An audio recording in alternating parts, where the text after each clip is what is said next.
Good afternoon, this is Chris with WPM Power Sports. Out here on a Monday, playing around in the snow on our sea of Motos.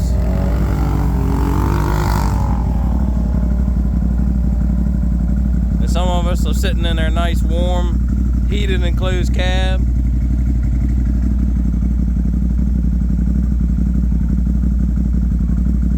Using the four-wheeler, pulling some sleds behind it.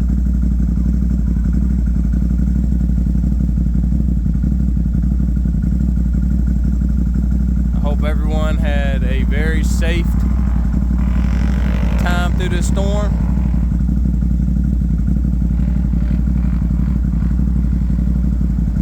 And I pray for all the ones that lost power and everything, that they get power back soon, that everybody got through the storm okay, and that we just keep praying for all the people that need help.